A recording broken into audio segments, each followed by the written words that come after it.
जारून ने फौरन फजा का हाथ थाम लिया और बड़े प्यार से उसे देखा, जैसे उसे जिंदगी की सबसे बड़ी खुशी मिल गई हो। जारून फजा से कहता है कि फजा, बस अब बहुत हो गया, मैं तुम्हें एक पल के लिए भी अब यहाँ नहीं छोड़ूंगा। वो कहता है कि मैं अभी डॉक्टर से बात करके तुम्हारी डिस्चार्ज स्लिप बनवा रहा हूँ और तुम्हें यहाँ से लेकर जा रहा हूँ। फजा ये सुनकर घबरा जाती है और कहती है कि जारून, ये तुम क्या कह रहे हो? मैं अभी बहुत कमजोर हूँ और मेरा जख्म अभी ठीक नहीं हुआ। फजा जारून को रोकने की कोशिश करती है और कहती है कि मैं अपने भाई साकिब की मर्जी के बगैर कहीं नहीं जाऊंगी। वो कहती है कि अगर मैं तुम्हारे साथ इस तरह चली गई तो भाई बहुत गुस्सा करेंगे और खानदान में हमारी बदनामी होगी। लेकिन जारून फजा की एक नहीं सुनता।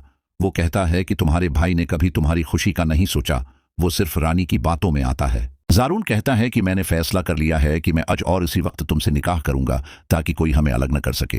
वो जबरदस्ती अस्पताल के कागजात बनवाता है और फजा को सहारा देकर वहां से बाहर ले आता है। फजा बार बार उसे मना करती है कि जारून, ऐसा मत करो, लेकिन जारून के सिर पर तो जैसे धन सवार थी कि उसे फजा को अपना बनाना है। जारून फजा को लेकर सीधा एक मौलवी साहब के पास पहुंचा और वहां गवाहों की मौजूदगी में उससे निकाह कर लिया। निकाह के बाद जारून फजा को लेकर सीधा साकिब के घर पहुंचा, जहां साकिब और रानी पहले से ही परेशान बैठे थे।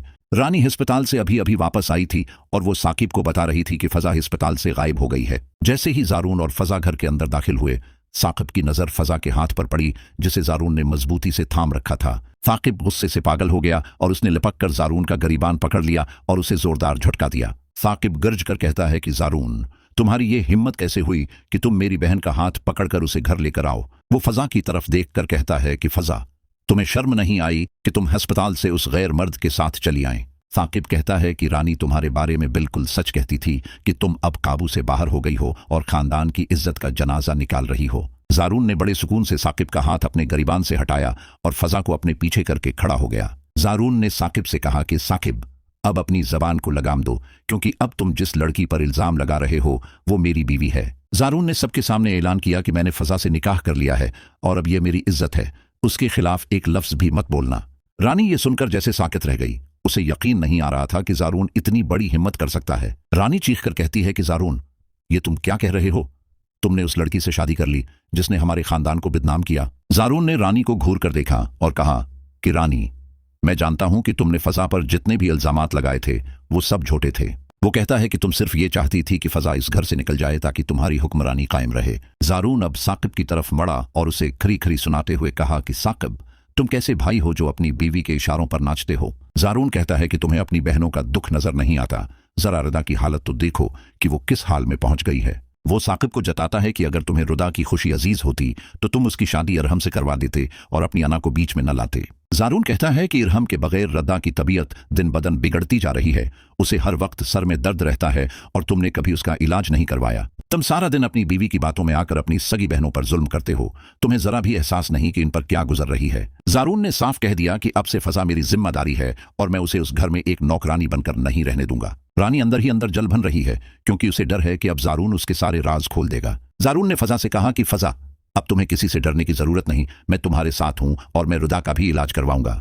रानी ने बीच में बोलने की कोशिश की कि तुम कौन होते हो हमारी जिंदगी में मुदाखलत करने वाले? जारून ने रानी को खामोश करवा दिया और कहा कि मैं वो पुलिस ऑफिसर हूं जो तुम्हारे अकाउंट की ट्रांजैक्शंस तक पहुंच चुका है।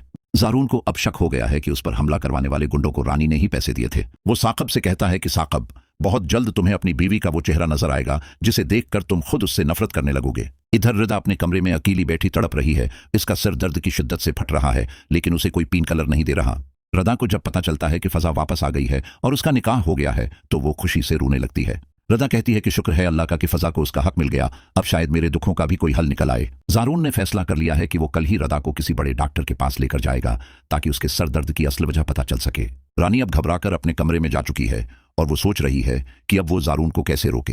क्या जारून रानी के बैंक अकाउंट का सच साकिब के सामने ला पाएगा? क्या रदा का ब्रेन ट्यूमर वक्त पर ठीक हो सकेगा या रानी का झूठ उसकी जान ले लेगा? ड्रामा शकुंजा की अगली किस्त में अब सच और झूठ का वो मार्का होगा जो पूरे घर को हिलाकर रख देगा। फदा और जारून की यह शादी क्या रानी के लिए शकुंजा साबित होगी या वो कोई नया वार करेगी? सच्चाई की जीत तो हो रही है, लेकिन अभी बहुत से कड़वे हकायक का सामने आना बाकी है। देखिए अगली धमाकेदार किस्त, जहां अब हर गुनाह का हिसाब होगा और हर रात से पर्दा उठेगा। अगर आपको हमारी ये कहानी पसंद आई है तो वीडियो को लाइक और चैनल को सब्सक्राइब जरूर करें। आपकी क्या राय है? क्या जारून ने फजा से निकाह करके सही किया? कमेंट में जरूर बताएं। मजीद ऐसी वीडियोज के लिए हमारे साथ जुड़े रहें। शुक्रिया।